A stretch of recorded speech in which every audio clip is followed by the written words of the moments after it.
30 acre জমিতে আমি 200 মণ বীজ পেলাম। তো ওই বীজটা আমি বিক্রি করলাম প্রায় 4 কোটি টাকা। আপনাদের মতো কৃষিকাজ যদি না করতাম আমরা কি খেতাম? গত বছরে আমি এগ্রিকালচার ইম্পর্টেন্ট পারসন এআইপি হয়েছি। তা চিন্তা করি যে আসলে কৃষিকাজে অনেক সম্মান, সেই জায়গাটা আমরা কাজ করতেছি, ভালো লাগে। পেঁয়াজটা হচ্ছে কৃষকের ব্যাংক। একসময় বাজার নাই, ঠেকে গেছে, তখন ওই পেঁয়াজ 10 কেজি 5 কেজি বিক্রি করে সে বাজার করে নিয়ে আসলো। কি চান যে মানুষ আপনাকে নিয়ে যখন স্মরণ করবে কোন জিনিসটা চিন্তা করবে? আমি যে দেশের জন্য করতেছি, দেশের ঘাটতি পূরণ করে যখন বাইরে দিতে পারি, এটাই আমার সফলতা। আপনাকে অনেক স্বাগতম আজকে ফ্লো উইথ ইজা পডকাস্টে আসার জন্য। খুব ভালো লাগছে। কেমন আছেন? ধন্যবাদ। আলহামদুলিল্লাহ ভালো আছি। আপনি ভালো আছেন? হ্যাঁ, আছি ভালো। শাহেদা আপা, আপনি তো বেশ বিখ্যাত একজন পেঁয়াজ বীজ উৎপাদনকারী। আপনি এক বছরে যখন 20 সালে যখন আপনার কথা আমি প্রথম জানতে পারি, তখন সেইবারই আপনি একটা সিজনে 4.5 কোটি টাকা কামিয়েছেন। একটু বলেন না এটার কথাটা। আসলে কি, যখন আমরা শুরু করি তখন আমাদের মানে 1 টাকাও কিন্তু মানে ছিল না। তো 2004 সালে আমি এই পেঁয়াজের বীজটা শুরু করি অনেক কষ্ট অবস্থা থেকে। আমার হাজব্যান্ড ছিল বেকার। তো কৃষি পরিবারে আমার বিয়ে হয় আমার একটু অল্প বয়সে, তখন আমি ক্লাস 8-এ পড়ি। তো ওই সময় আমার শ্বশুরবাড়ি ছিল কৃষি। তো ওই কৃষিটা আমি করতে পারতাম না, কোনো কাজ করতে পারতাম না। আমার শাশুড়ি আমাকে পছন্দ করতো না, আমি কালো। তো আর্থিক দিক দিয়েও মানে সেরকম সচ্ছলতা ছিল না আমার বাবার, ওই দিক দিয়ে ওনারা পছন্দ করতো না। তো আমার হাজব্যান্ড আমাকে পছন্দ করে বিয়ে করে এবং আমার ননাসের জামাই এরা আমাকে আনে। তো আনার পরে আমি কোনো কাজ করতে পারি না, শাশুড়ি অনেক খোঁটা দেয়, অনেক কথাবার্তা বলে। তো আমাকে দিল ঢেকিতে ধান বানতে। ঢেকি পাড়াইতে পারি না, তবু আমি না করতেছি না, মানে সাহস নাই না করার মতো।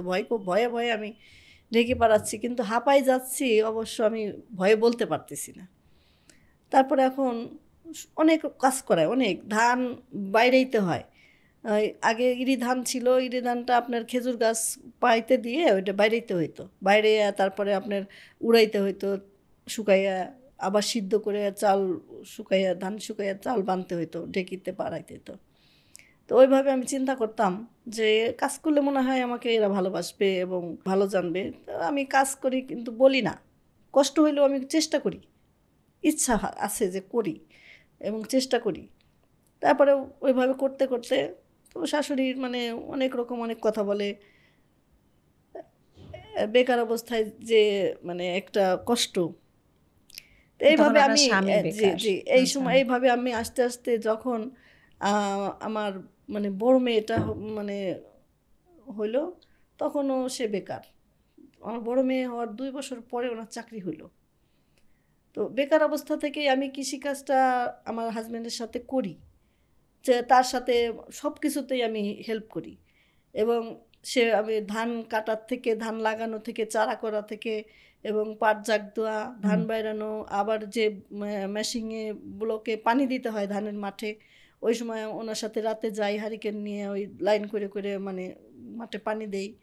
বিভিন্ন কাজকর্ম করতে করতে একসময় দেখতাম কি, ভাদ্র মাসে যখন রোদে স্কিন পুড়ে যেত, আমি কিন্তু বুঝতাম না যে স্কিন পুড়ে যায়, কড়া রোদ থাকতো, পাট শুকাইতাম, তারপরেও করতাম, নিজের মনে করে কাজ করতাম। 2004 সালে যখন আমার শ্বশুর অল্প কিছু পেঁয়াজের বীজ করতো, পেঁয়াজের বীজ করার থেকে দেখতাম কেউ বিভিন্ন জায়গা থেকে লোক আসে অনেক দামি। তখন আমার হাজব্যান্ডকে বললাম যে দেখো, আমরা একটু পেঁয়াজের বীজ করে দেখি, মানে দেখি আমাদের ভাগ্যটা ঘুরে কিনা। তখন জমি পাই না কোথাও, তো কিছু জমি নিতে যাই, ওইভাবে হয় না। তারপর একজনের কাছ থেকে আমি 2 পাখি জমি নিলাম বর্গা। মানে একবার আপনি আমাকে গল্প বলছিলেন যে আপনি মানে 1 বিঘা জায়গার মতো পাচ্ছিলেন না। তো 2 পাখি জমি 40 শতাংশ জমিতে আমি পেঁয়াজের বীজ করার জন্য পেঁয়াজ কিনবো। ওই সময় আমার টাকা নাই, তো আমি হাওলাত করে যেভাবে হোক টাকাটা ম্যানেজ করে আমি পেঁয়াজ লাগালাম। আমার হাজব্যান্ড, আমি এবং অল্পর মধ্যে 2-3টে আর কি জোন নিলাম, নিয়ে কাজ করলাম, লাগানোর পরে আবার ওই পেঁয়াজের বীজটা যখন আমি স্প্রে করতো, ওষুধ দিত আমার হাজব্যান্ড, আমি অন্যের বাড়িতে পানি আনি দিতাম, সে পানি দিয়ে ওষুধ গুলাইয়া উনি স্প্রে করতো, তো আমি সহযোগিতা করতাম। তারপরে যখন ওইটা আমি তুলে আনলাম তখন এলাকার কিছু মহিলাদের নিয়ে আমি ওইটা তুলে নিয়ে আসলাম। অনেকেই অনেক রকম কথা বলে, আমি একজন নারী গৃহস্থর বউ, অনেকে অনেক রকম কথা বলে, মাঠে যাইতে পারবে না, বীজের মাঠে মহিলারা যায় না। তারপরেও অনেক কথা অনেক কিছু শোনার পরেও আমি মানে কান দিতাম না, যে আমার তো মানে আর্থিক দিক দিয়ে আমি স্বাবলম্বী না, অনেক কষ্ট। একসময় দেখা যাইতো যে মানে সালোয়ার কামিজ পরতাম, মানে শাশুড়ি পছন্দ করতো না, তার জন্য কাপড় পরতে হইতো, কিন্তু কাপড় কুচিতে পরা যাবে না। শাশুড়ির এরকম কিছু ছিল যে শাশুড়ি বলতো কৃষি বাড়ির বউ, গৃহস্থ বাড়ির বউ কেন কুচি দিয়ে কাপড় পরবে। তারপরে শাশুড়ির কথা মতো কুচি দিয়ে কাপড় পরতাম না, ওইভাবেই পরতাম। যাই হোক, কাজ করতাম এমন যে ধান সিদ্ধ করে রোদে দিছি, শুকাইতেছি, মাঠে খ্যার ছড়াইছি, এদিক দিয়ে আবার মানে কাকে করে নিয়ে দৌড়ে দৌড়ে বাতাসে ধান উড়াইতে হইতো, এরকম কাজকর্ম করতাম। যাই হোক, সেটা করার মধ্যে দিয়ে এই পেঁয়াজের বীজটা উৎপাদন করলাম। তখন আমি 2 পাখি জমি করলাম, ওই সময় মহিলাদের দিয়ে আমি তুলে আনছি, আনার পরে ওইটা শুকাইয়া রাখলাম, প্রায় 2 মণ বীজ পাইলাম। তো ওই বছরে এখন 2 মণ বীজ বিক্রি হয়ে গেল, 80,000 টাকা আমি বিক্রি করলাম। তো ওই সময় আমি চিন্তা করলাম যে একবারে 80,000 টাকা কখনো আমি চোখে দেখিনি, যেটা বাস্তব। কোন বছর? এটা 2004 সালে। তো ওই সময় আমি চিন্তা করলাম যে না, এই পেঁয়াজের বীজ করলে মনে হয় ভাগ্য ঘুরবে এবং এটার অনেক চাহিদা, বিক্রি করতে পারবো। তো ওই বছরে আমি পরের বছর ওই টাকা দিয়ে আমি আর একটু জমি বাড়াইলাম এবং আমি পেঁয়াজ কিনলাম। পরের বছরে আমি বীজ পেলাম 13 মণ। তো আলহামদুলিল্লাহ আমি চেষ্টা করলাম যে না, এটা হয়তো বিক্রি হয়ে যায় এবং অনেক চাহিদা, সেই হিসাবে আমি মানে পর্যায়ক্রমে প্রতি বছরই জমি বাড়াই। তা আমি যখন ইরি ধানের ব্লক বাদ দিয়ে ওখানে যখন আমি পেঁয়াজ বীজ করতে গেলাম, তখন 4-5 বছর পরে আমাদের এলাকার লোকজন আমাকে দেখাদেখি করে ওনরা ওই পেঁয়াজ বীজ লাগানো শুরু করে দিল। তখন আপনার বিএডিসি এবং কৃষি সম্প্রসারণ এর আগায় আসার পরে দেখে আমাদেরকে বললো যে আপনারা বীজ বিক্রি করেন, বীজকে বীজের মানে রাখেন, বীজকে আপনার প্যাকেট করতে হবে এবং লাইসেন্স করতে হবে। ওরা ওনারা আমাদেরকে প্রশিক্ষণ দেওয়ার পরে আমরা এই বীজকে প্যাকেট করলাম, লাইসেন্স করলাম, প্যাকেট করলাম। প্যাকেটের নাম দিলাম খান বীজ ভান্ডার, আমার হাজব্যান্ড খান, তো খান বীজ ভান্ডার নাম দিয়ে আমরা প্যাকেট বিক্রি শুরু করলাম। আলহামদুলিল্লাহ প্রায় জায়গার থেকেই মানে লোকজন আসে, বীজ নিয়ে যায়, অনেক সুনামের সহিত আমি বীজ বিক্রি করি। তারপরে থেকে আস্তে আস্তে এই একটু একটু করে বাড়াইতে যখন 2020 সাল, তখন ওই বছরে বীজের দাম হয় অনেক বেশি। তো ওই বছরে আমার প্রায় 30 একর জমি করছিলাম। 30 একর জমিতে আমি 200 মণ বীজ পেলাম। তো ওই বীজটা আমি বিক্রি করলাম প্রায় 4 কোটি টাকা। তখন সারা বাংলাদেশে একটা আলোড়ন সৃষ্টি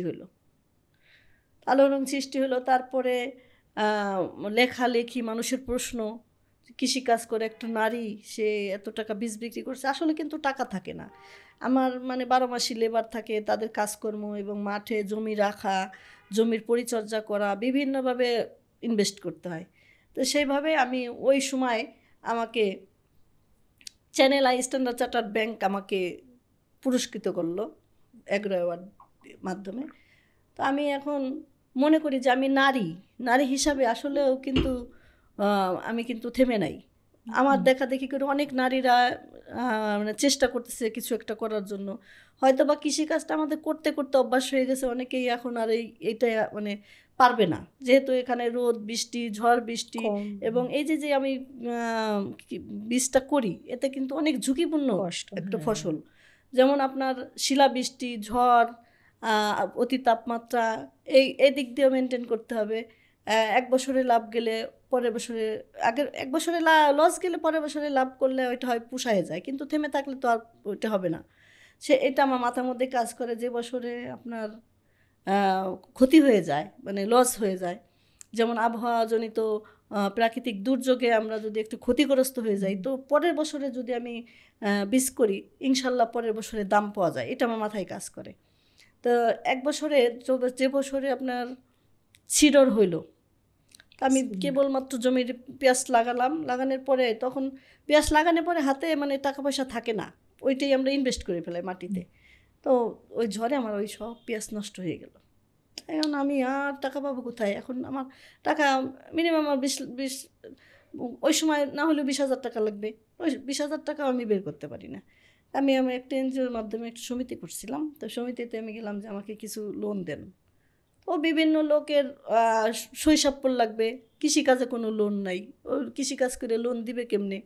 এইভাবে আমাকে অনেকদিন ঘোরানোর পরে আমি বললাম কি, দেখেন আপনারা আমাকে এইভাবে ঘুরায়েন না, আমার মাটিটা শুকিয়ে যাচ্ছে, জমি নষ্ট হয়ে যাচ্ছে, আমার এখন সিজন, এই সিজনের সময় যদি আমি লাগাইতে না পারি তাহলে তো আমি মানে ডেট চলে গেলে পারবো না। ঠিক আছে, আপনাদের সাথে আমি সমিতি করবো না, আমি মাটির ব্যাংক কিনে টাকা রাখবো, আমার দরকার হলে আমি ভেঙে নিব। আমি তারপরের থেকে আমি সমিতির কাছে যাই না।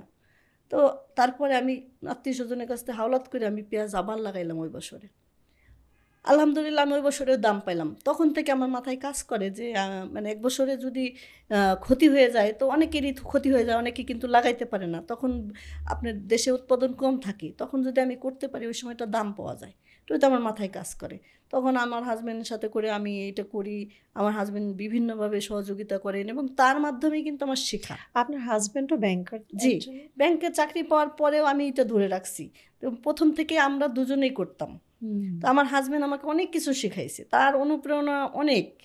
আমাকে মানে গরুর দড়ি বান্ধা এগুলো কিন্তু সব আমাকে শিখেছে। গরু পালছি, ছাগল পালছি, বিভিন্ন কার্যক্রম করছি যে কিভাবে একটু মানে স্বাবলম্বী হওয়া যায়, চেষ্টা করছি। তো এই কাজের মধ্যে কোনো দিকে যাইনি, এই কাজ করছি, শুধু কাজ করছি। দেখো না, এই গরুরে নদীতে নিয়ে গরুরে গোসল করাইছি, ঘাস না থাকলে কলা গাছ কাইটে গরুকে খাওয়াইছি, আবার এই গরুর গোবর দূরে নিয়ে ঘড়ি বানাইছি, ঘষি ভাঙছি, মানে এত কাজ করছি। তখনকার কোনো স্মৃতি নাই, যেহেতু মহিলা মানুষ, নারী কাজ করছি এবং মানে শ্বশুরবাড়ির চাপে এখানে যাইতে পারবে না বউ, এই গৃহস্থ বাড়ির বউ ওখানে যাইতে পারবে না। তারপরে যখন আমার মানে প্রচার হয়ে গেল 2020 সালে, যখন প্রচার হয়ে গেল তখন বিভিন্নভাবে বিভিন্ন মিডিয়া, বিভিন্ন কোম্পানি আসে। তারপরে আমি জেলায় এই কাজ করে আমি জেলায় জয়িতা নির্বাচিত হইলাম, অর্থনৈতিকভাবে স্বাবলম্বী যে নারী এই হিসাবে। পরের বছরে আমি বিভাগীয় জয়িতা হইলাম। তারপরে আমি channel I standard charter agro award পেলাম। তারপরে বছরে আমি দীপ্ত কৃষি অ্যাওয়ার্ড পেলাম, এসিআই দীপ্ত কৃষি অ্যাওয়ার্ড পেলাম। তারপরের বছরে মানে এরকম আমি পর্যায়ক্রমে অনন্য পুরস্কার পেলাম। আপনি তো একজন এআইপিও। আমি এই বছরে, গত বছরে আমি এগ্রিকালচার ইম্পর্টেন্ট পারসন এআইপি হয়েছি। তা চিন্তা করি যে আসলে কৃষিকাজে অনেক সম্মান, সেই জায়গাটা আমরা কাজ করতেছি, ভালো লাগে। এই যে কথাটা বললেন যে কৃষিকাজে অনেক সম্মান, এই জিনিসটাই তো বাংলাদেশে কেউ এটা বুঝতেই পারবে না। মানুষজন তো চেষ্টা করে খালি কৃষিকাজ থেকে ওনারা এখন চাকরিজীবী হতে, প্রগ্রেসটা ওইভাবে করে চিন্তা করে। আমি যখন চ্যানেল আই এগ্রো অ্যাওয়ার্ড নেই তখন আমাদের এই কৃষিমন্ত্রী স্যার ছিলেন, তো উনি আমাকে বলল যে মানে আসলে আগে কিন্তু মানুষ কৃষিকে ওইভাবে মূল্যায়ন করতো না, তখন চাষার বাচ্চা বলে গালি দিত, সে গালিটা কিন্তু এখন উঠে গেছে, এখন আর সে গালি দেয় না। তো এই কৃষি ডিপার্টমেন্ট হচ্ছে অন্যরকম একটা ডিপার্টমেন্ট, যেখানে কৃষক বাঁচলে দেশ বাঁচবে, এই কথাটা প্রচার আছে। যেমন আপনার করোনাকালীন সময় সারা বিশ্ব যখন স্তব্ধ, মানে সব কিছু বন্ধ ছিল, আমাদের কৃষিকাজ কিন্তু বন্ধ ছিল না। আমরা কাজ করছি মাঠে এবং আমাদের লোকজন কাজ করছে, এবং তাদের স্বাস্থ্য সুরক্ষার জন্য যেটা যেটা করার দরকার আমরা কিন্তু সেটা করছি। আলহামদুলিল্লাহ আমার একটা শ্রমিকও আপনার করোনা আক্রান্ত হয় নাই, আমরাও না, আমরা কাজ করছি রোদে বৃষ্টিতে সব সময়ের জন্য কাজ করছি। আমার যদি 60 জন লেবার থাকে তার মধ্যে আমি কাজ করি, আপনি বুঝতেই পারবেন না যে মালিক কোনটা আর শ্রমিক কোনটা। তো সেভাবে আমরা কাজ করতেছি, আনন্দের সাথে কাজ করি, মাঠে ভাত খাই, লেবারের সাথে ভাত খাই। অনেকে অনেক রকম কথা বলে যে এখন যে আমি এআইপি হয়েছি, যে আমি এগ্রিকালচার ইম্পর্টেন্ট পারসন, আমি সেই পারসন হিসাবে কিন্তু থাকি না, আমি তাও কাজ করি, ওদের সাথে ভাত খাই, ওদের রান্না করি। তো অনেক ভালো লাগে, আনন্দের সাথে কাজ করতেছি। এবং আমি মহিলা হয়ে আমি কিন্তু মহিলা দিয়ে কাজ করাই বেশিরভাগ। আমার প্রায় শতাধিক লোক আমার কাজ করে, এবং আমি একটা কৃষি কাজ করে যে আমি একটা কর্মসংস্থান করছি, একটা অনেক লোকজনকে কাজ দিতে পারতেছি, এরা আমার এখানে কাজ করে তাদের ফ্যামিলি বাঁচাচ্ছে। আলহামদুলিল্লাহ, আল্লাহর বড় রহমত যে আমি সততার সহিত কৃষিকাজটা করতেছি। এখানে আমি দুনিয়াতে মানুষের কাছে যে সম্মান পাচ্ছি, ইনশাল্লাহ আল্লাহর কাছেও আমি সেই সম্মানটা পাবো, আমি সেটা আমি ভরসা করি। তো সেই হিসাবে যে কৃষিকাজ নারী কোনোভাবেই কিন্তু নারীরা পিছিয়ে নাই। তো আমি একজন জ্বলন্ত প্রমাণ যে আমি শহরের দিক যাইতে চাই না, কোনো চাকরি বাকরি করি নেই, সেইভাবে শিক্ষিত না। আমি কৃষিকাজটা করছি, আল্লাহর রহমতে আল্লাহ আমাকে এই কাজে বরকত দিছেন এবং আমি একটা কর্মসংস্থান করছি। একবারে খান বীজ ভান্ডারের থেকে এখন আছে খান সিড এগ্রো লিমিটেড, যে এই কোম্পানিটা আমি করতে পারছি। প্রতি বছরে জমি বাড়ে, উৎপাদন বাড়ে। সেই হিসাবে আমার হাজব্যান্ড ব্যাংকে চাকরি করেন, আমার 2টে মেয়ে, আমি সেই 2টে মেয়ে, আমি বড় মেয়েটা স্টেট ভার্সিটি থেকে MBA শেষ করছে, ছোট মেয়েটাও ইনশাল্লাহ আমি ভার্সিটি পড়াশোনা করাবো। এবং আমি আর্থিক দিক দিয়ে আল্লাহর রহমতে আমি শ্রমিকদের নিয়ে অনেক ভালো আছি এবং তাদের দিয়ে কাজ করাচ্ছি, তাদের নিয়ে আসি। আমার কিন্তু 1 টাকা ব্যাংক ব্যালেন্স থাকে না। মানুষ বলে কোটিপতি, এখন আমি রাস্তায় বেরিয়ে অনেকে বলে কোটিপতি, আমি হাসি। বলুক, আপনাদের মুখে আল্লাহ পাক আমার জয় দিক যে আমি আরও কিছু করতে পারি। তো একসময় আমি নিজেকে নিয়ে ভাবছি, এখন আমি নিজেকে নিয়ে ভাবি না, এখন আমি দেশের জন্য ভাবি, দেশের মানুষের জন্য ভাবি। যেহেতু একটা মানুষ যদি আমার কাছ থেকে বীজ নেয়, তো সেই বীজটা সে লাগানোর পরে পেঁয়াজ হবে। সে পেঁয়াজটা হচ্ছে কৃষকের ব্যাংক। যেমন আপনার একসময় বাজার নাই, ঠেকে গেছে, তখন ওই পেঁয়াজ 10 কেজি 5 কেজি বিক্রি করে সে বাজার করে নিয়ে আসলো। এই হিসাবে পেঁয়াজটা হচ্ছে কৃষকের ব্যাংক আমরা মনে করি। সেই জায়গার থেকে যদি আমি সততার সহিত ভালো বীজ দিতে পারি, ভালো কিছু দিতে পারি, তারাও কিন্তু আমার জন্য দোয়া করবে, মন খুলে দোয়া করবে। তো সেই দিক দিয়ে আমার চিন্তা থাকে যে আপনার কাজ দেখে আমি অনেক কিছু খেয়াল করতাম যে আপনারা যেগুলো প্রসেসগুলো ফলো করেন, যেভাবে করে ধরেন ব্লোয়ার দিয়ে যেভাবে করে প্রিজার্ভ করছেন, পেঁয়াজ তো সবসময় আপনার বীজ বিক্রি করছেন না, যে খান বীজ, কিন্তু তার মধ্যে আবার পেঁয়াজও বিক্রি করেন। পেঁয়াজটা যে প্রিজার্ভ করা বা একটা যে প্রসেস ফলো করা, তো ডিটেলস আমরা না যেয়ে বলি, কিন্তু আমি ভাবতাম যে আপনারা হয়তো বা ট্রেনিং নিয়ে আসছেন বিদেশ থেকে। তখন আপনি বললেন যে আপনার তখন পাসপোর্টও হয়নি, এটা কয়েক বছর আগের কথা। তো এগুলো তখন আমি জিজ্ঞেস করলাম আপনি তখন এই ট্রেনিংগুলো কোথা থেকে পেয়েছেন, তখন আপনি বললেন যেগুলো ইউটিউব দেখে দেখে শিখেছেন। হ্যাঁ, আমি ইউটিউব দেখে শিখেছি। এবং আমাদের কৃষির বিপ্লব শাইখ সিরাজ স্যার, উনি কিন্তু আমার মাঠে 3-4 বার করে গেছেন। বিটিভির দেওয়ান সিরাজ, এই যে বিটিভির মিঠু ভাই, অনেকজনই আমাদের ওখানে গেছেন এবং আমরা কি করি, কেমনে করি, সব কিছু কিন্তু তারা দেখভাল করছেন। এই যে ইচ্ছাটা, এই জিনিসটা তো সবার ভিতরে নাই। সবাই তো বসে থাকে যে কখন সরকার একটা ট্রেনিং প্রোভাইড করবে, ট্রেনিংয়ে যায়, টাকাটা নেয়, নিয়েও দেখা যায় যে মাঝে মাঝে ওরা অ্যাপ্লাই করে, মাঝে মাঝে করে না। কিন্তু এই যে আমাদের তো বিরাট একটা শর্টেজ হয়ে যায়। পেঁয়াজটা তো আমাদের দেশে এটা কি বলবো স্টেপল একটা, তাই না? তো এই স্টেপলটা যখন আমাদের থাকে না, এটা তো চালের মতোই, চাল ডাল পেঁয়াজ, এটাই হচ্ছে আমাদের মেইন অ্যাগ্রিকালচারাল প্রোডাক্টস। তো এগুলোর মধ্যে দেখা যায় যে আপনারা যে প্রিজার্ভ করছেন এগুলোকে, যে তারপরে যখন ছাড়ছেন, এটা তো বিরাট একটা ব্যাপার। কিন্তু এই প্রসেসগুলো যে শেখা, একটা নিজে ইচ্ছা করে যে আপনি যে ইউটিউব থেকে রিসার্চ করে করে যেগুলো শিখছেন, আর বাংলাদেশে তো ধরেন ল্যান্ড অ্যাবান্ডেন্স এতটা না যতটা ধরেন ইন্ডিয়াতে আছে, পাকিস্তানে আছে, ওখানে ল্যান্ড আরও অনেক ইন অ্যাবান্ডেন্স আছে। তো আমাদের রিসার্চগুলো একটু কম, কিন্তু ওখান থেকে আমি দেখি যে আপনারা খুঁজে খুঁজে আপনি আপনার স্বামী এগুলো জিনিস শিখে তারপর আপনাদের কর্মীদেরকে শিখান, তারপর আবার নতুন নতুন এগুলো মেশিনারিজ বসাচ্ছেন, আপনারা কাজগুলো যে করছেন, এগুলো তো একটা এগুলো ইনোভেশন। তো এগুলো অন্য কৃষকরা কি এগুলা শিখতে চায়, ওনারা কি এগুলোকে অ্যাডাপ্ট করছে? আসলে কি মানুষ এই কষ্টটা এখন করতে চায় না। যেমন আমি আজকে 20-22 বছর ধরে একটু একটু করে তিল করে তাল করছি, মানে আমার ইচ্ছা ছিল, সাহস ছিল এবং আমি করতে পারছি। এবং আমি পরামর্শ দিচ্ছি যে আপনারা করেন। এবং আমাদের যে আমরা এক সময় একা একা করছি, আমাদের দেখা দেখি করে আপনার কৃষি সম্প্রসারণ বিভিন্ন সেক্টরের লোক আগায় আসছে। তারা এখন আমাদেরকে প্রশিক্ষণ দিচ্ছে কিভাবে আমরা কি করব, আমাদের সার্বিক সহযোগিতা করতেছে। কৃষি গবেষণা, আপনার বিএডিসি, কৃষি সম্প্রসারণ, সবাই আমাদেরকে এখন মানে সেইভাবে আমাদের সহযোগিতা করতেছে। তো ওই সহযোগিতা কিন্তু আমরা আগে পাইনি।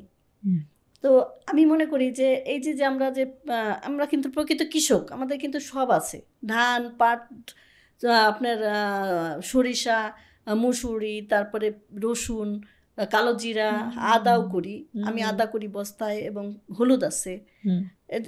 এই জিনিসগুলো কিন্তু আমরা করতেছি। তার মধ্যে বাণিজ্যিকভাবে আমি পেঁয়াজের বীজটা করি। তো এই পেঁয়াজের বীজটা আমি যেরকম করছি এই 22 বছরে, তো এখন যদি কেউ চেষ্টা করে অবশ্য করবে, কিন্তু এই পেঁয়াজ এবং পেঁয়াজের বীজটা আমাদের বাহিরের উপরে নির্ভরশীল হতে হবে না। আমরা যদি সবাই মিলে কাজ করি এটার উপরে, তাহলে আমাদের বাইরে থেকে আনতে হবে না, আমরাই আরও বরঞ্চ বাইরে দিতে পারবো। তো সে ঝুঁকিটা কেউ নিতে চায় না, রিস্কটা কেউ নিতে চায় না। তো আমরা তো রিস্ক নিয়ে ঝুঁকি নিয়ে কাজ করি। একসময় আমাকে ব্যাংক লোন দিত না, কৃষিকাজে কোনো লোন নাই। এখন কিন্তু ব্যাংক আমার পিছে ঘুরে, বিভিন্ন ব্যাংকের লোকজন আসে, আপা আসেন আপনাকে সহযোগিতা করব। আসলে যখন আমাদের দরকার ছিল তখন কিন্তু কেউ দেয় নাই। তো এই জিনিসটা আমাদের মাথায় কাজ করে। আমরা অনেকটা কৃষককে বলি যে কৃষিকাজে অনেক সম্মান, এবং কৃষিকাজে এক বছরের লস গেলে পরের বছরে লাভ হইলে সেটা পুষায় যায়, কিন্তু কৃষিকাজ ছাড়া যাবে না, মানে ধরে রাখতে হবে সেটাকে। আমি যদি মন দিয়ে একটা জিনিসকে করি, সেটা কিন্তু আলহামদুলিল্লাহ আমাকে বরকত দিবে। আমি এটা চেষ্টা করি। যখন হাত মানে মাঠে আপনার ফসল থাকে, ফসলের মাঠ দিয়ে যখন হেঁটে যাব, তখন ফসলেও বুঝবে যে না আমার মালিক আসছে, ভালো লাগবে। একটা পরিচর্যা করতে হবে তার। আমরা যে পেঁয়াজের বীজটা করি, এটাকে বাচ্চার মতো লালন পালন করি, একটা শুরু থেকে শেষ পর্যন্ত এর পিছনে লেগে থাকি। এই কানেকশনটাকে আপনি ফিল করেন, এটা একটু বলেন, কারণ সবার হাতে তো হয় না। আর এরকম আপনাদের মতো কৃষিকাজ যদি না করতাম, আমরা কি খেতাম? মানে কৃষিকাজটা যদি নাই থাকতো, আর আমাদের এখানে কিন্তু ইনোভেশনটা কম। বাট আপনার যে কানেকশনটা আপনি ফিল করেন যে প্রকৃতির সঙ্গে, এটার কথা একটু বলেন, কারণ সবার দ্বারা তো সব কিছু হচ্ছে না। আসলে কি যে এইটাকে মেনটেন করতে হবে এভাবে যে আমরা এই সময়টা লাগাইলাম যে এইখানে অতি তাপমাত্রায় আমার বীজটা নষ্ট হয়ে যাবে, অতি ঝড় বৃষ্টিতে, শিলাবৃষ্টিতে আমার বীজটা নষ্ট হয়ে যাবে। সেটার জন্য আপনার গবেষণা আছে, গবেষণা আমাদেরকে রিসার্চ করে এখন বলতে পারবে যে আপনারা এইটা এই সিজনে করেন, একটু আগে করেন কিংবা একটু আগে পরে করেন। সেই হিসাবে যদি আবহাওয়া দেখি, আবহাওয়ার মানে খবরগুলো আমরা দেখি যে কখন কোন আবহাওয়ার মানে খবরটা বলতেছে। যেমন আমরা নভেম্বর মাসে আমরা এই পেঁয়াজের বাল্বটা লাগাই, তখন যদি আবহাওয়া বলে যে আপনার এই সপ্তাহের মধ্যে ঝড় বৃষ্টি আছে, তখন আমাদের ওই সপ্তাহটা পরে লাগাইতে হবে, যেহেতু আমি ওই সপ্তাহের মধ্যে একটা ঝুঁকি আছে, রিস্ক আছে।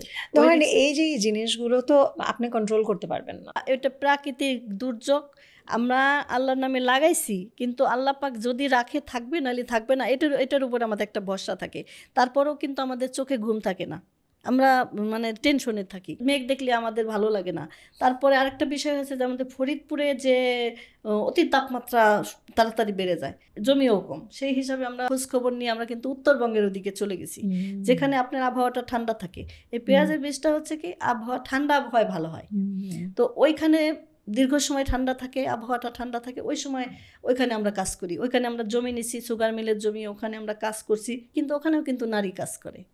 আপনার নারী পুরুষের চেয়ে কম না, এবং নারীর যে অধিকার, নারীর যে ক্ষমতা, আসলে কিন্তু আমরা কিন্তু নারীরা সেটা বুঝাই দিতে পারছি যে না আমরা পারি। তো সেই হিসাবে ওখানে নারী পাওয়া যায়। এবং আমি যে ফরিদপুরে কাজ করি, এখানে আমার নারীরা কাজ করতেছে, আমার সাথে কাজ করতেছে, প্রসেসিংয়ের কাজ করতেছে, প্যাকেট কৌটা করতেছি, সেখানে কাজ করতেছে। তো আমি নারীকেই কিন্তু ওখানে ইনভলভ করতেছি, যে মানে তারা যাতে এটার সাথে সম্পৃক্ত থাকে, যেহেতু এটা আমার বাইরে যাইতে হইতেছে না, শহরে যাইতে হইতেছে না। তো অনেকে অনেক রকম কথা বলছে, এখন আর কেউ বলে না। এখন ওনাদের মুখ থেতা হয়ে গেছে, কারণ যে আমরা তো শুনি না, কান দিই না। যেমন একটা মানুষ, দুজন মহিলা বসে আছে, ওখানে যদি যাই, ওখানে ওই মানুষের গীবত ছাড়া কিছু হবে না, কাজের কোনো কথা হবে না।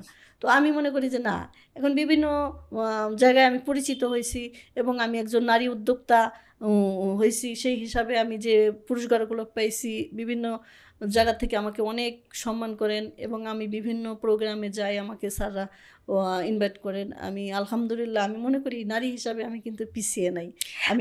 আপনি এটা করে নেন। আপনার সঙ্গে কথা বললে, আপনার সাথে যখনই সময় কাটাই আমি, দেখা যায় যে আপনি কনস্ট্যান্টলি আপনার ক্ষেতের কথা বলেন, আপনার কর্মীদের কথা বলেন, আপনি আমাকে ঘুরে ঘুরে দেখাচ্ছেন।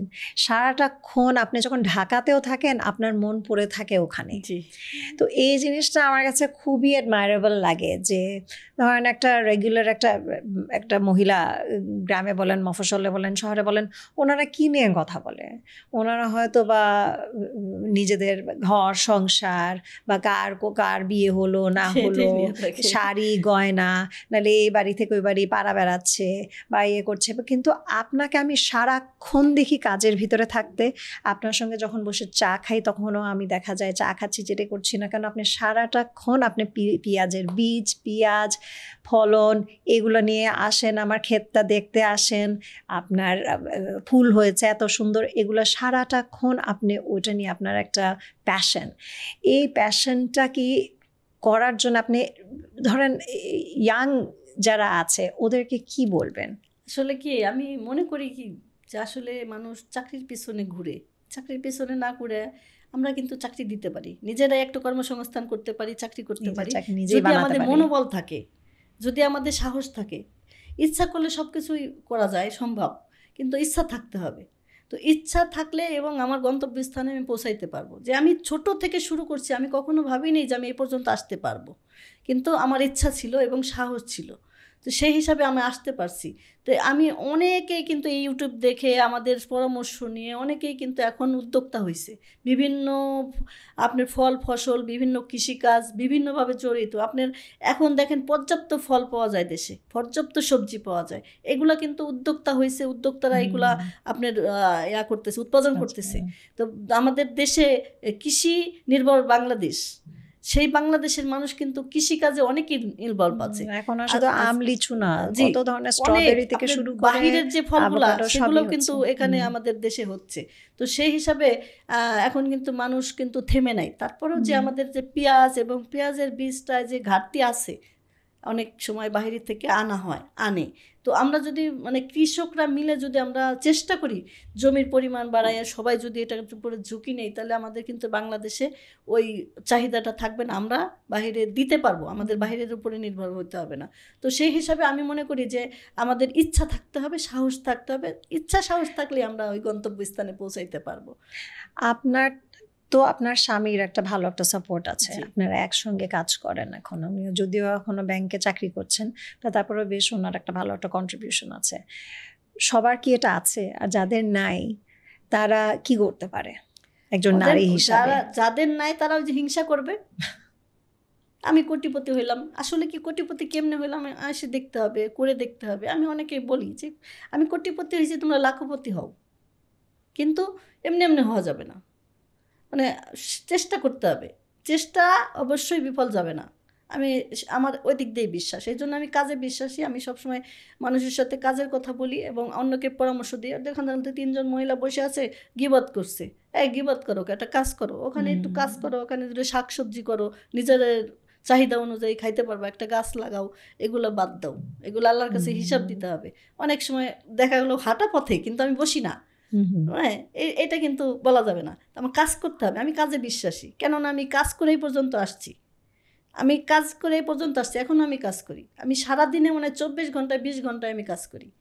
এবার মাঠে যে কোনো সময় লোকজন আসতেছে, আমার দৌড়াইয়া মাঠে যাইতে হইতেছে, যে কোনো জায়গায় একজন ফোন দিছে, সেই কৃষি অফিসে যাইতে হইতেছে, বিএডিসি সম্প্রসারণ, আমি বিভিন্ন জায়গায় স্যাররা আমাকে ইনভাইট করে, আমি বগুড়া যাই, যশোর যাই, মাগুরা যাই, এই সব জায়গায় স্যাররা ওনারাই আমাকে গাড়িতে করে নিয়ে যায়। যে এই যে সম্মানের জায়গাটা আমি মানে করে নিয়েছি, এটা কিন্তু একটা কৃষিকাজে, কৃষক হিসাবে আমি কিন্তু গায়ে রং পুড়ে যাবে এটা চিন্তা করলে তার হবে না। আমি কিন্তু গর্বিত।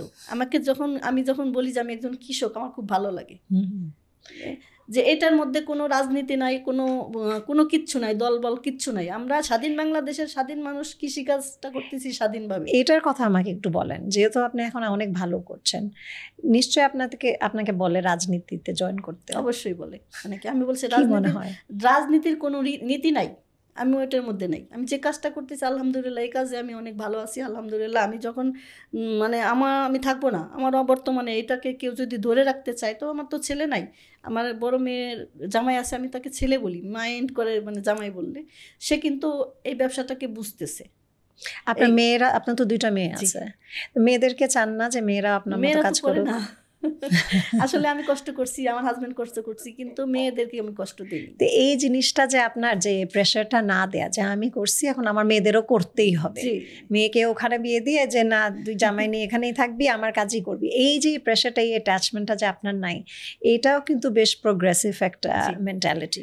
মেয়েরা আমাকে বলে যে তুমি এখন কাজ করো কেন, এখন তুমি কাজ করাবা। তখন আমি দেখা গেল যে আমি 20টা রোদে দিছি, আমার 20টা লেবার আছে, মহিলা পুরুষ দিয়ে, ওরা বসে আছে। আমি যদি ওই 20টা নাড়তে যাই, নাড়তেছি পা দিয়ে, তখন কিন্তু ওরা কিন্তু বসে থাকবে না, যে যখন দেখবে যে আমি নামে গেছি তখন আর কিন্তু ওরা রেস্ট নিতে পারবে না। তো এই এই এই জিনিসটা আমার মাথায় কাজ করে, আমি ওদের সাথে কাজ করি, ওদের সাথে ভাত খাই সারাদিনে, যাতে ওরা অসুস্থ না হয়, ওরা যাতে সুস্থভাবে কাজ করতে পারে সেই হিসাবে আমি একসময় ট্যাঙ্কগুলো মানে দিচ্ছি, স্যালাইন খাওয়াচ্ছি। আবার ফলের দিন যেমন বাঙ্গি তরমুজের সময় ওদের খাওয়াচ্ছি। আবার একসময় দেখা গেলো ভাত খাওয়া দেরি হচ্ছে, কলা রুটি কি বিভিন্ন একটা কিছু খাওয়াইয়া ওদেরকে সুস্থ রাখার জন্য চেষ্টা করতেছি, ওই সাথে আম্মু খাচ্ছি। অনেক সময় দেখা গেলো যে অনেকটা কাজ থাকে, কাজের সময় মেঘ হয়েছে, খাওয়ার টাইমটা চলে গেছে, আমরা ওইটা গুছাইতে গুছাইতে সন্ধ্যা লেগে গেছে, ওই দিন আমাদের খাওয়া হলো না। তখন আমরা বিভিন্নভাবে একটা নাস্তা কিনে আনলাম, কোলা টোলা কিনে আনলাম, একসাথে খাইলাম, খাওয়ার পরে সন্ধ্যার পরে ভাত খেলাম। তো এরকমটা আমরা কাজ করতেছি। ওখানে যদি আমি না থাকি ওরা তো বুঝবে না, ওদের মতো ওরা কাজ করবে, হয়তো বা একজন রাগ করে চলেই গেলো যে আমাদের ভাত খাওয়ার খিদা লাগছে, খাইতে পারলাম না। তো ওই জিনিসটা আমি মানে খেয়াল করি যে ওদের মানে কি দরকার, ওরা কি সুস্থভাবে কাজ করতে পারছে কিনা, ওদের গলা শুকাই গেল, একটু পানি খাইতে হবে কিংবা একটু শরবত খাইতে হবে, লেবু শরবত করে দিয়ে আসলাম। গতবার আপনার 42 ডিগ্রি তাপমাত্রা ছিল, ওই সময় কিন্তু রোজা ছিল, ওই সময় আমরা হারভেস্ট করতেছি বীজ। তো আমার প্রায় 22টা লেবার ছিল, ওরা একজনও রোজা না, আমি একা রোজা। তো এখন আমি সকালবেলা ওদের রান্না করতাম, দুপুরের রান্না করতাম, সকালের রান্না শেষ করে ওদের খাওয়াইয়ে দুপুরের রান্না করে ঘরে রাখে আমি মানে শরবত বানাইয়া মাঠে চলে যেতাম নিয়ে, ওই শরবত ওদের খাওয়াই আবার ওদের সাথে কাজ করছি। আবার দুপুরে এসে ওদের খাবার টাবার নিয়ে ভ্যানে করে নিয়ে ওদের ওখানে নিয়ে খাওয়াইছি। কিন্তু আমি কাজ আবার সন্ধ্যায় যে আমি ইফতারি করব, আমি অনেকগুলো ইফতারি বানাইছি বড় ডিশ করে, ওখানে নিয়ে ওদের সাথে ইফতারি করছি। দৌড়ায় এক পাশের বাড়ি যায় মাগরিবের নামাজ পড়ছি। মানে কষ্ট হইলেও কিন্তু কষ্ট লাগে নাই, কিন্তু ভালো লাগছে, এদের সাথে কাজ করতে পারতেছি, খুবই ভালো লাগছে। প্রতিদিন ওরা কিন্তু রোজা কেউ না, প্রতিদিন ওদেরকে আমি ইফতারি করাইছি। হ্যাঁ, যে কাজ করতেছে কষ্ট হয় হয়তো বা রোজা থাকতে পারে না, এটার কোনো জোরও নাই, করা যাবে না এই হিসাবে। তো সেই হিসাবে আমি একজন নারী হিসাবে মনে করি যে নারীরা কিন্তু কোনো কাজে এখন পিছিয়ে নাই, এবং চেষ্টা করলে ইচ্ছা থাকলে করতে পারবে। তো করে না, কেউ করতে চায় না, ওই স্কিন পুড়ে যাবে, কালো হয়ে যাবে, মানে এরকম কিছু চিন্তা করে। আমি কিন্তু চিন্তা করি না। আমাকে অনেক বলে আপনি তো পুড়ে গেছেন, কি অবস্থা, এত টাকা দিয়ে কী করবেন, আপনি 2টা মেয়ে, এত কে খাবে। আমি এক সময় নিজের কথা ভাবছি, এখন তো ভাবি না আসলে, এখন দেশের মানুষের কথা ভাবি, দেশের কথা ভাবি। তো সেই ক্ষেত্রে আমি কাজ করতেছি, আলহামদুলিল্লাহ মানুষের দোয়া আছে আমার জন্য। আমি কালো হয়েছি তাতে কি হয়েছে, আমাকে সবাই চিনি। 4-5 কোটি টাকা আপনার আয়, আপনার জন্য সাফল্যতার মানে কি? আমার জন্য সাফল্যতার মানে একসময় আমি যে এই যে আমি কাজগুলো করতেছি, একসময় আমি থাকবো না, তখন মানুষ কিন্তু বলবে যে ওই আপা ছিল, আপার বীজটা ভালো ছিল, ওনার কাছ থেকে ভালো বীজ নিতে পারছি, আমরা ভালো বীজ পাইছি, আমাদের পেঁয়াজ ভালো হয়েছে। আমরা একসময় একটা আইটেম করছি, একটা জাত করছি, এখন বিভিন্ন জাত করি, যে কোন জাতটায় কৃষকদের ফলন ভালো হবে, কৃষকরা এটাই লাভ করতে পারবে, বাজার মূল্য ভালো পাবে, সেদিক দিয়ে কাজ করি। তো ওই কৃষকরা যখন আমি ওই ভালো জিনিসটা দিচ্ছি, তখন কিন্তু কৃষকটা আমাদের ভিতর থেকেই দোয়া করতেছে। তো ওইটুকুই আমার সফলতা।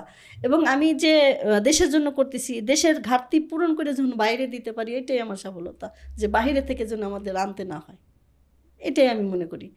আমাদের দেশের মানুষ কিন্তু ওই ইন্ডিয়ার গরুর উপরে নির্ভরশীল ছিল। এখন কিন্তু আমাদের দেশে অনেক উদ্যোক্তা সৃষ্টি হয়েছে, যারা গরু পালন করে, ডায়েরি ফার্ম করে, দুধের চাহিদা মেটায়। পোলট্রি মুরগি, এই মুরগিটাও কিন্তু বাইরে থেকে আসতো, ওইটাও কিন্তু আমাদের দেশে হয়ে গেছে। তো সেই ক্ষেত্রে আমি মনে করি যে আসলে কোনো কিছুই কিন্তু অপারক নাই, পারার মধ্যেই চেষ্টা করলেই হবে।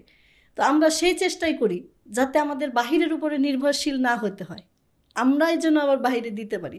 তো ওই নামটাই হলো যে না, এই কাজটা এই আপা কিংবা এই শাহিদা এই কাজটা করছে, এটার জন্য আমাদের বাইরে থেকে আনতে হয় না, আমাদের দেশের জিনিস দেশেই আমাদের পূর্ণ হচ্ছে। তো ওইটাই আমাদের, ওই নামটুকুই আমাদের মানে সফলতা, যে ওই সফলতায় আমি মানে একসময় নাম ছিল না, একসময় পলিথিনে লুজ বীজ বিক্রি করছি, তারপরে প্যাকেট করছি, এখন কৌটা করি, এবং নিজের বাড়িতেই সব মেশিন আদি আছে। একসময় আমরা চাঙে পেঁয়াজ রাখতাম, মাচা করে রাখতাম, অনেক পেঁয়াজ নষ্ট হয়ে যেত, গন্ধ হয়ে যেত, পচে যেত। এখন কিন্তু আধুনিক প্রযুক্তিতে আমরা পেঁয়াজ রাখতেছি। যেমন বলোয়ার ফ্যান দিয়ে পেঁয়াজ রাখতেছি, একটা হাউস করতেছি, তার মধ্যে 10 টন করে পেঁয়াজ রাখা যাচ্ছে, এবং একভাবে আপনার 7 থেকে 8 মাস রাখতেছি, 8 মাসের মধ্যে এই পেঁয়াজটা কিচ্ছু হবে না। তো এই যে আস্তে আস্তে যে প্রযুক্তিগুলো হচ্ছে, আমাদের যে এই যে শ্রমিকরা কাজ করতেছে মাঠে, তো আমাদের শ্রমিক ক্রোশ কিন্তু অনেক বেশি, কেমরাই বেশি, বেতনটা বেশি হয়ে যায়। তো সেই হিসাবে আমরা মানে দেশের একজন কৃষক, আধুনিক কৃষক হয়ে যে আমরা যে এই প্রযুক্তিটা যদি সব ব্যাপারে ব্যবহার করতে পারি, তাহলে পরে আমাদের দেশের শ্রমিকদের মানে অত খরচ হবে না, আমাদের আরও কৃষিকাজটা আরও বাড়বে। যেহেতু শ্রমিকের ভয়তে অনেকে এই কৃষিকাজটা করতে চাচ্ছে না, তো সেই হিসাবে যদি আমাদের প্রযুক্তি হয় যে আমি পেঁয়াজটা লাগাবো তার মেশিনের দরকার, আমি রসুন লাগাবো তার মেশিনের দরকার, এইভাবে যদি আমাদের প্রযুক্তি আসে, যেমন আমরা পরিচর্যা করব। আরেকটা বিষয় হচ্ছে কি, যখন আমরা পেঁয়াজের বীজটা আপনার প্রাকৃতিকভাবে পরাগায়ন মানে পরাগিত হয়, তো পরাগায়ন না করলে কিন্তু বীজ হবে না। তো সেই হিসাবে আমাদের যে মৌমাছিটা পরাগায়ন করে, পরাগায়ন মানে কি, পলিনেশন করা হয়, জি পরাগায়ন। তো ওই মৌমাছিটা একটা ফুলে তার একটা ফুলে যায়, ওইভাবে আপনার পরাগায়ন হয়। এখন বিভিন্ন ওষুধ, বিভিন্ন রোগের জন্য বিভিন্ন ওষুধ স্প্রে করতে হয়, ওই ওষুধের স্প্রে করার কারণে আপনি মৌমাছি নাই, মৌমাছি আসে না, ওই গন্ধেই ও মৌমাছি চলে যায়। তো সেই হিসাবে আমাদের বীজের দিক দিয়ে আমরা কিন্তু মানে লস, বীজ ঘাটতি হয়ে যায়, বীজ হয় না। কেন হয় না? অতি তাপমাত্রা এবং ওই পরাগায়নের বিষয় হয় না, তো ওই দিক দিয়ে আমাদের খেয়াল করতে হয়। তো সেই হিসাবে আমরা একটা প্রযুক্তি বের করছি, হাত পলিনেশন করি। আপনি আমার ইউটিউব সার্চ দিয়ে দেখবেন যে আমরা হাত পলিনেশন করতেছি, সেখানে আমার প্রায় 50-60 জন নারী মহিলা কাজ করতেছে, নারীরা। আপনি ইউটিউবটা দেখবেন, ইউটিউব ফেসবুকে আমাদের আছে, দেওয়া আছে, ওই খানশিট লিখে সার্চ দিবেন। তো ওই পরাগায়নটা আমি কিন্তু এই শ্রমিক দিয়ে করাচ্ছি, এটা হলো আমার একটা বাড়তি খরচ। প্রায় প্রতি বছরে প্রায় আমার 5-6 লাখ টাকার বেশি চলে যায় ওই বাড়তি খরচ করতে যায়, ওই পরাগায়ন করতেছে। ওইটা আপনার করার নিয়ম আছে। সকাল যদি আপনার ফুলের মধ্যে কুয়াশা থাকে, পানি থাকে, তাহলে পরে ওইটা করা যাবে না, ওইটা যখন রোদ উঠবে তখন করা যাবে। ওইটা করলে আপনার হাতে মানে পাউডার, হলুদ পাউডার লাগবে। এটা এক ফুলে তার এক ফুলে, আর এক ফুলে তার এক ফুলে, ওইটা করতে হবে যতক্ষণ ফুলের মধ্যে বীজ না হবে। তো সেই চেষ্টায় কিন্তু আমরা সফলতা হয়েছি। ওই আমাদের দেখা দেখি করে আমাদের কৃষি গবেষণার মাধ্যমে আমরা ওইটা করতে পারছি। এখন আমরা চিন্তা করতেছি ওইটার যদি কোনো প্রযুক্তি থাকে, যেমন ধরেন আমার হেক্টর জমি, মানে অনেক শ্রমিক লাগতেছে, আবার পরেও করাও সম্ভব হচ্ছে না, তো ওইটার যদি কোনো প্রযুক্তি থাকে, ওই দিক দিয়েও কিন্তু আমরা কিন্তু আরেকটু মানে স্বাবলম্বী, আরেকটু লাভ করতে পারি, যে শ্রমিক খরচটা আমাদের বেঁচে যায়। তো সেই হিসাবে যদি আমাদের সরকারিভাবে আমাদের দিকে একটু দৃষ্টি দেন, তাহলে আমরা কিন্তু আরেকটু আগায় যেতে পারি। এই শ্রমিকের বেতনের দেওয়ার ভয়তেই অনেক কৃষকরা কিন্তু মানে কাজ করায় না। আচ্ছা, আমরা ওই টপিকটাতে যাওয়ার আগে আপনাকে আমি একটা জিজ্ঞেস করি, এই যে ধরেন এই যে তরুণীরা যা আছে, ওরা যে মফস্বল থেকে ধরেন আসে শহরে এসে ওরা প্রাইভেট ইউনিভার্সিটিতে ভর্তি হতে চায়, ওরা যে খুব ডিসকারেজড ফিল করে কৃষিকাজে ঢোকার জন্য, আপনি কি বলবেন ওদেরকে? ঢুকতে পারবে ওরা যদি মনে করে যে এক জায়গা জমি আছে, ওই জমিটা ওরা লিজ নিতে পারবে। প্রথমত ওরা কৃষি কাজ করবে, ওরা কি কৃষি কাজটা করবে? কৃষি মানে যে পেঁয়াজি হতে হবে তা তো না, না, এখন তো ফল ফলারি কত ধরনের বিদেশি ফল কত কিছু হচ্ছে, অনেকে কিন্তু এই জমিগুলা বিভিন্ন জায়গায় লিজ নিয়ে সেখানে সে ফল বাগান করছে, মিশ্র ফল বাগান করছে, অনেকেই করতেছে, অনেকভাবে করতেছে, আপনি জৈব সার করতেছে, কিন্তু ভাবে যে এখানে রেসপেক্ট নাই। ওরা ভাবে যে এখানে সে প্রাইভেট ইউনিভার্সিটিতে পড়ে একটা মাল্টিন্যাশনাল কোম্পানিতে কাজ করবে, 9 to 5 বলেন, 9 to 9 বলেন, তারপরে এসে দেখা যায় যে যখন চাকরিটা শুরু করে যে কীরকম যে চাপ কাজের, তারপরে যে কাজের যে কোনো নিশ্চয়তা নাই, যে কোনো সময় চাকরি চলে যেতে পারে। তারপরে ধরেন পে স্কেলও তো একটা শুরু করে, ধরেন একটা প্রাইভেট ইউনিভার্সিটি থেকে যে চাকরি বের হয়ে এসে যে চাকরি নেয়, খুব বেশি হলে 20-30 হাজার টাকা হয়তো বা কামায়, ভালো ইউনিভার্সিটি থেকে হয়তো বা একটু বেশি 50-60 হাজার টাকা করে কামাচ্ছে। তো এই যে তারপরও যে মানুষজন যে ভাবছে, এই ইয়াং জেনারেশন যে ভাবছে যে ঢাকায় এসে এখানে বেশ গ্ল্যামারাস একটা লাইফ, যেখানে ধরেন আমাদের তো আরো কৃষিকাজ দরকার, আমাদের আরো রিসার্চ দরকার, আমরা তো বেশ পিছিয়ে আছি। ধরেন ইন্ডিয়ার সঙ্গে কম্পেয়ার করলে, থাইল্যান্ডের সঙ্গে, আমার সঙ্গে কম্পেয়ার করলে আমরা বেশ পিছিয়ে আছি। তো ওদেরকে কি বলবেন? কারণ আমার মনে হয় যে এখানে তো আমাদের বিরাট একটা কন্ট্রিবিউশন দরকার এই নতুন জেনারেশনের থেকে। সবচেয়ে বড় কথা, একজন যদি করতে চায় তার কিন্তু আগে ইচ্ছা থাকতে হবে সে কি কাজটা করবে, কিসের উপরে কাজ করবে, সে কৃষি কাজ করবে না অন্য কিছু করবে। তার আগে মন স্থির করতে হবে, ইচ্ছা করতে হবে যে আমি এই জিনিসটা করব, এইভাবে করব। আসলে কিন্তু মানে কনফিডেন্স থাকতে হবে ভিতরে যে আমি এই জিনিসটা করব, এবং সে করতে পারবে। আর যদি তার ইচ্ছা না থাকে সে তো মানে জোর করে করতে পারবে না। তো আমি কৃষিকাজ করতেছি আমার ভালো লাগার বিষয় থেকে, আমি ক্ষতিগ্রস্ত হয়েছি বারবারই, আমি আবহাওয়াজনিত এবং প্রাকৃতিক দুর্যোগের মধ্যে পড়ছি, কিন্তু আমি থেমে নাই। কারণ যে আমি যদি 1 বছরে থেমে যাই আমার পুঁজি কিছুই থাকবে না, সামনে আমি উঠতে পারবো না। অনেকেই দেখা গেল যে আপনি ক্ষতি হয়ে গেছে প্রাকৃতিক দুর্যোগে, তার মাঠ নষ্ট হয়ে গেছে, সে আগামী তার করবে না, না এটাই লাভ নাই, আমি করব না, এটা আমার নষ্ট হয়ে যায়, লস হয়ে গেছে। কিন্তু ওই লসের দিক চিন্তা করা যাবে না। আপনার ব্যবসা করতে গেলে, কোনো কিছু করতে গেলে আপনার লাভ থাকবে লস থাকবে, সেটা মেনটেন করেই করতে হবে। যে 1 বছরে লাভ হইলো, আমি 1 বছরে করলাম জুয়ার মতো, যে আমি জুয়া খেলছি, আমার লাভ হয়েছে, আমি আর ওখানে বসলাম না, তখন আরেকগুলো টানে ধরবে যে এই তুই লাভ করে গেছিস, তুই আর বসলি না, এরকম কিছু আছে না। তো এই জিনিসটা যে আবার অনেকে বলতে পারে আমার তো কোনো ইনিশিয়াল ইনভেস্টমেন্ট নাই, ইনভেস্ট করতে হবে। আমি লসের আশা করা যাবে না, যেহেতু প্রথমত আমার একটু লস দিতে হবে কিভাবে, যে আমি প্রথম শুরু করতেছি, সেখানে কিন্তু আমার লাভের আশা করা যাবে না যে আমার 1 বছরে লাভ হবে 1 বছরে লস যাবে, এটা মেনটেন করতে হবে। আমার যদি 10,000 টাকা, যেটা আমার 10,000 টাকা আমার আছে, আমি 10,000 টাকা ওখানে 5,000 টাকা আমি ইনভেস্ট করি, আর 5,000 টাকা অন্য অন্য কার্যক্রম দিয়ে আমি শুরু করি। প্রথমেই বড় কিছু আশা করা যাবে না, ছোট থেকে বড় হতে হবে। আগে অল্প কিছু করে দেখতে হবে, যেটা আমি কিভাবে পারতেছি কিনা, এভাবে চালাইতে পারবো কিনা, এটাই আমি করতে পারবো কিনা, এটা আমার মনোবল থাকতে হবে। সেই জায়গায় আমি যদি চেষ্টা করি তাহলে ইনশাল্লাহ আমি বাড়াইতে পারবো। আস্তে আস্তে বাড়াইলে পরে তখন ভালো লাগবে, তখন টাকা আসবে, তখন লাভ হবে, তখন ভালো লাগবে যে না আমি এটা বাড়াই। যেমন আমি তো লোক শ্রমিক দিয়ে তো কাজ করাই, এখন আমার 6 জন মার্কেটিংয়ে কাজ করতেছে, ওরা ফিল্ডে, তাদের কিন্তু মাসে বেতনভুক্ত, আমার কাছ থেকে বেতন নিতেছে, ওরা মার্কেটিংয়ে কাজ করতেছে, গাড়ি দিছি ওদেরকে, কেউ মোটরসাইকেল, কেউ এই বিভিন্নভাবে কালেকশন করে আনতেছে, কার কতটুকু বীজ লাগবে। আমি একসময় কৃষকের মধ্যে বিক্রি করছি, এখন আমি ডিলারশিপে বীজ দিই। যেমন আমি কৃষকের কাছ থেকে, একজন আমার কাছ থেকে নিছো, তাকে 10% কমিশন দিই। আমরা যে গত কয়েক মাসে প্রায় 1 বছর ধরে যে আমরা একটা রাজনৈতিক যে একটা অনিশ্চয়তা যে ফিল করছি, কৃষকদের জন্য এটার মানেটা কি? অনেক ধরেন নন গভর্নমেন্ট অর্গানাইজেশনস চলে যাচ্ছে, এটা হয়তো বা দেশের সাথে রিলেটেড না, ইউএসএইড বন্ধ হয়ে গেছে, ফান্ডিং বন্ধ, অনেকে এখন দেশ থেকে বাংলাদেশে যে ডেভেলপমেন্ট প্রোগ্রামসগুলো ছিল, যে ট্রেনিং প্রোগ্রামসগুলো ছিল, ওনারা চলে যাচ্ছে। তারপরে দেখা যাচ্ছে ফান্ডিং কমে গেছে, সাবসিডিজও আমি শুনেছি যে অনেক জায়গায় বন্ধ, অনেক জায়গায় আছে। তো ধরেন আপনি যে একজন বেশ এস্টাবলিশড একজন কৃষক, আপনার জন্য হয়তো বা এটা একটু সহজ হতে পারে, কিন্তু সবাই তো ধরেন আপনার অবস্থায় নাই, তখন আপনি ওনাদেরকে কি বলবেন? আসলে কি, অর্থনৈতিক দিক দিয়ে মানুষ মানে কৃষিকাজটা পিছিয়ে যাচ্ছে, এবং রাজনৈতিক যে বিষয়টা বলতেছেন, সুষ্ঠু নির্বাচন না হওয়া পর্যন্ত কেউ মানে সুন্দরভাবে দেশটাকে পরিচালনা করতে পারছে না। সেই হিসাবে আমাদের কৃষি ডিপার্টমেন্টে বছরখানি বিভিন্ন প্রোগ্রাম, বিভিন্ন ট্রেনিং প্রোগ্রাম, বিভিন্ন আয়োজন, এটা থেকে অনেকে এটা হচ্ছে না। পরবর্তীতে যারা কৃষি ডিপার্টমেন্টে উচ্চ পর্যায়ের কর্মকর্তা আসছেন, তারা হয়তো বা বুঝে ওঠার সময় লাগতেছে, সেভাবে বুঝতেছেন না। কিন্তু আমরা যে কৃষক, আমরা আমাদের মতোই কাজ করতেছি।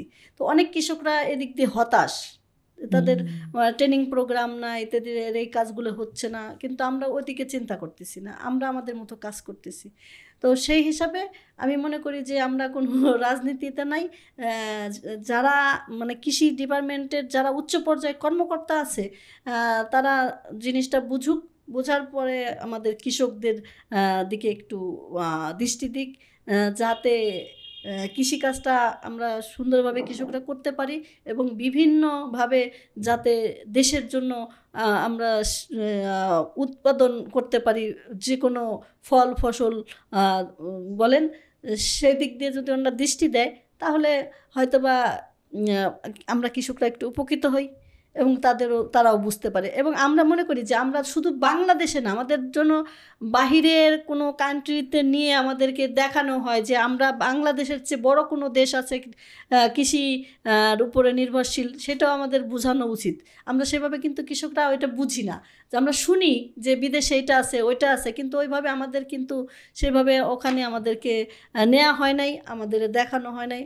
আমরা যদি কৃষকরা সেই রকম একটু দেখতে পারতাম, আমরা আমাদের নলেজে থাকতো, আমরা জানতে পারতাম যে না, আমাদের চেয়ে বড় দেশ আছে, বড় কৃষি ডিপার্টমেন্ট আছে, কৃষি কর্মকাণ্ড হচ্ছে, এটাও আমাদের জন্য একটা মানে পাওয়ার ছিল। সেটা করলেও আমরা বুঝতে পারতাম। তো রাজনীতিক যে বিষয়টা, আমরা ওই কৃষকরা ওই রাজনীতিটা বুঝি না, যে কারণে আমরা নিজের মতো কাজ করতেছি। তো সুস্থ নির্বাচন না হওয়া পর্যন্ত মনে হয় দেশের শান্তি ফিরে আসবে না। আপনি যখন এই দুনিয়া থেকে, ধরুন আপনি যখন চলে যাবেন, তখন আপনি কি চান যে মানুষ আপনাকে নিয়ে যখন স্মরণ করবে, কোন জিনিসটা চিন্তা করবে? আমি একজন কবি, সাহিত্যিক, একজন মন্ত্রী, মিনিস্টার, এরা তো ছিল, এরাও তো চলে গেছে, তাদের কি আছে? হয়তো কবির কবিতা লেখা, লেখক, বই, এটা সেটা আছে, মানে যে কবির যে কার্যক্রম সেটা আছে। কিন্তু আমি একজন কৃষক হিসাবে, যে আমি কৃষিকাজ করে বিভিন্ন পুরস্কৃত হয়েছি, মানুষ আমাকে চিনছে, জানছে যে আমি একজন নারী উদ্যোক্তা, পেঁয়াজের বীজ উৎপাদন করি।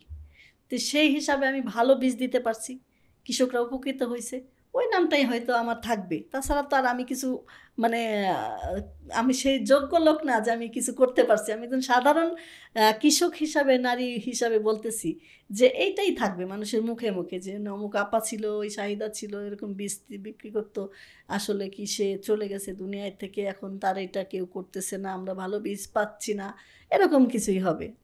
সেটাই, আর কি থাকবে? টাকা পয়সা তো দুনিয়ায় কিছুই থাকবে না, মানুষের বলাই থাকবে, ভালো থাকলে ভালো, আর যদি খারাপ থাকে তাহলে সে খারাপই বলবে, হয়তো একটা গালি দিয়ে বলবে। আর যদি ভালো কিছু করতে পারে, ওই ভালোটাই মানুষের গুণগান থাকবে, মুখে থাকবে। আপনি বেশ হাম্বল। আপনি যেখানে একটা গৃহিণী ছিলেন, যেখানে আপনাকে বিয়ে করে আনা হয়েছিল, আপনাকে কালো বলা হয়েছিল, যে মোটামুটি অত্যাচার করাই হয়, এটা ঘরে ঘরে হয়, তারপর ওখান থেকে যে আপনি উঠে আসছেন, তারপর আপনি যে স্ট্যান্ডার্ডটা সেট করে দিয়েছেন তরুণ তরুণীদের জন্য, এটা আই থিঙ্ক ইজ হিউজ। যে এখানে আপনার পডকাস্টটা যারা যারা দেখছে, এখানে প্রচুর আমি অ্যাটলিস্ট আই ক্যান হোপ যে অনেকে ইন্সপায়ার্ড হবে, যে আমাদেরকে দেশ ছেড়ে যেতে হচ্ছে না, আমরা দেশের ভিতরে অনেক কাজ করতে পারছি। আসলে কিন্তু আমি বুঝতাম না, অনেক কিছুই বুঝতাম না, অনেক রকম কাজ করছি, অনেকভাবে আমি অনেক কাজ করছি, কিন্তু কাজ করার মধ্যে মানে যে ভালোবাসা খুঁজছি, যে কাজ করলে হয়তো বা ভালোবাসবে। শাশুড়ি মানে এরকম ঘন্টা দিয়ে থাকছে যে এখান থেকে আমি হাঁটছি, আমার যাতে ছোঁয়া না লাগে। আমি শাশুড়ির মায়েরও খাইছি, আমাকে মায়ের দিয়ে চুলের মুঠি ধরে দিয়ে আসছে বাইরে বের করে, যে বাড়ি চলে যা, আমার ছেলে তোকে রাখবে না, এরকমও হয়েছে। তারপরে কিন্তু আমি আসি, আমি কিন্তু কোথাও যাইনি কখনো, মায়ের খেয়ে আমি বাবার বাড়িতেও যাইনি, কারো বাড়িতে যাইও বসে থাকিনি, এক কোনায় বাসায় বাড়ির কোণে বসে থাকছি, তাহলে এই কাজ করছি, এইটা হয় না, এরকম হবে এরকম হবে, আমি অনেক নির্যাতিত হয়েছি, অনেক কথা শুনছি, অনেক গালি মানে বকাবকি করছে। তা সেই হিসাবে আমার যখন প্রথম মেয়েটা হইলো, তখন আমার শাশুড়ি বলতো যে কালিমা পেটেতে হবে বকরির বাচ্চা, এরকম কিছু বলছে। সে সে মারা গেছে, আল্লাহ পাক তাকে ভেস্ত নসিব করুক, দোয়া করি। কিন্তু লাস্ট পর্যন্ত সে কিন্তু 5 বছর ব্রেন স্ট্রোক করেছিল, পাগল। আমি তাকে পালছি, এখনও মনে হয় যে না, আরও 5 বছর থাকলেও মনে হয় পালতাম। আমি তাকে কখনো অবহেলা করিনি, তাকে পরিষ্কার রাখছি, তার সে যেটা পছন্দ করে তাকে খাওয়াইছি, তাকে কাপড় চোপড় পরিষ্কার পরিচ্ছন্ন রাখছি, তার মাথায় তেল দিয়ে দিছি, পান বানাই খাওয়াইছি। তারপর যখন 5 বছর সে ব্রেন স্ট্রোক করে রইলো আমার ঘরেই, একদম ঘরের মধ্যে বাথরুম টাথরুম সব করতো, সেন্স ছিল না তো, এইভাবে তাকে আমি পালছি। তো আল্লাহর অশেষ রহমত যে আল্লাহ পাক আমাকে এই পর্যায়ে আনছে, হয়তো বা ওর জন্য আমি ভালো কিছু করতে পারতেছি, দোয়া ছিল, ভালোবাসা ছিল লাস্ট পর্যন্ত এসে। তারপর আমি তাকে ফেলিনি। একসময় আমি যখন মাটির ঘরের থেকে আমি বিল্ডিং করলাম, তখন ওই বিল্ডিংয়ের আমার জানালা দরজা লাগানো হয় নাই। আমার শাশুড়ি হুট করে বলে কি আমি ওই বিল্ডিংয়ে ঘুমাবো। সে হয়তো বা মনে করছে আমার ছেলে একটা বিল্ডিং দিছে, ওই বিল্ডিংয়ে আমি ঘুমাইতে পারবো, আর একটা আশা ছিল। তো আমি বললাম আমার হাজব্যান্ডকে যে দেখো এই ঘরে মা থাকতে চায়, তো ঘরে তো লাইন টানা হয় নাই, কারেন্ট নাই, জানালা গ্রিল লাগানো হয় নাই, বাথরুম ঠিক হয় নাই। আমার শাশুড়ি আমাকে বললো আমি বাথরুমে যাবো না রাত্রেবেলা, আমি ঘুমাবো ওখানে। তখন চিন্তা করলাম যে মুরব্বী মানুষ কখন কি হয়, মানে যদি মারা ঠারা যায় মনের মধ্যে একটা থাকবে। হারিকেন ধরাই আমি তাকে কিন্তু ওই ঘরে খাট পাইতে আমি তাকে রাখলাম। সে ওই ঘরে থাকার প্রায় 15 দিন পরে আমরা উঠলাম সব কিছু ঠিকঠাক করে, এবং দীর্ঘ 14 বছর সে ওই রুমেই ছিল, ওইখানেই সে ঘুমাইছে, ওখানেই সে মারা গেছে। তো এইটাও একটা আল্লাহর কাছে বড় পাওয়া যে আমি তাকে তার মনের আশাটা আমি পূরণ করতে পারছি। যে সে যাই করুক, সে হয়তো বা বুঝে নাই, যে শাশুড়ি একসময় আপনাকে এত অত্যাচার করছে, তাকে আপনি এত সেবা করে দিলেন, এই যে ভিতর থেকে যে একটা ফরগিভনেস, জি, এটা কোথা থেকে আসে? এটা কোথা থেকে আসে নাই। চিন্তা করলাম যে আমার তো 2টে মেয়ে, আমরা ওনার ছেলের বউ, আমি যদি একবার ঝাঁকি দিই, 2বার ঝাঁকি দিই, 3বারের বার আমি তাকে দেখছি, আমাকে কে দেখবে? আমার 2টে মেয়ে 2 জায়গা চলে যাবে, আমরা একা। এই জিনিসটা আমার ভিতরে কাজ করছে। মা বাবাকে কিন্তু ওইভাবে আমি দেখতে পারি না। তো আমি তো পরের ছেলের সংসার করি, আর শাশুড়ি তো আমার কাছে, আর এ দেখার দায়িত্ব আমাদের। এই চিন্তাটা আমার মাথার মধ্যে ঢুকছে যে না, তাকে অবহেলা করা যাবে না, আল্লাহর কাছে ভালো থাকতে হবে, মানুষ যাতে কিছু না বলতে পারে। সে যে ঘরে বাথরুম করলো, একজন মানুষ আসলো, এই শিরে পরিষ্কার করে না, গন্ধ, এইটা আমি কোনো সময় করতে দেব না। তাকে যতটুকু সম্ভব পরিষ্কার পরিচ্ছন্ন করছি। অনেক সময় একা একাই কাঁদছি বসে বসে, যে কীভাবে সম্ভব, কীভাবে করবো, এত কাজের মধ্যে উনি এই কাজ করলো, তারপরও রাগ করি নেই। শাহেদা আপা, আপনার কাছ থেকে অনেক অনেক অনেক কিছু শেখার আছে। আমরা কৃষিকাজ করি আর না করি, কিন্তু আপনার হয়তোবা যে করবে তার তো আপনার থেকে অনেক কিছুরই শেখার, বা যে করবে না কিছু নাই, কৃষিকাজ কাজ তো কাজই। তখন তো মানে ওইভাবে চাকরি বাকরি না, শহর চিনি না, ওইভাবে যে নিজে যে কাজটা করছি সেইটার উপরেই মানে মনোযোগ দিয়ে করছি। মনোযোগ দিয়ে এখনও কিন্তু মাথার মধ্যে মানে চিন্তা থাকে, মানে কনফিডেন্স থাকে যে এটা করব, এটা করব, এইভাবে করব, এইভাবে করলে ভালো হবে। যেমন ধরেন একটা জাত নিয়ে কাজ করছি, এখন কিন্তু 7-8টা জাত করি পেঁয়াজের, বড় ছোট মাঝারি লাল হলুদ, এই মানে বিভিন্ন কাজ করি, বিভিন্ন জাত করি, ওইভাবে বিভিন্ন জাতের প্যাকেট করি, কৌটা করি, বিক্রি করি। আলহামদুলিল্লাহ মানুষ ফোন দিতেছে যে এই জাতটা আছে নাকি, কত করে কেজি, বিক্রি করতেছি। আলহামদুলিল্লাহ যে মানুষের দোয়া, আল্লাহর রহমত, মানুষের ভালোবাসা নিয়ে আসি যে এইটা নিয়ে থাকতে পারি। নারী হিসেবে অনেক কথা শুনছি, অনেক কিছু, একটু অনেক স্মৃতি নাই, অনেক কথাও বলি নাই, অত তো আর বলে সারা যায় না।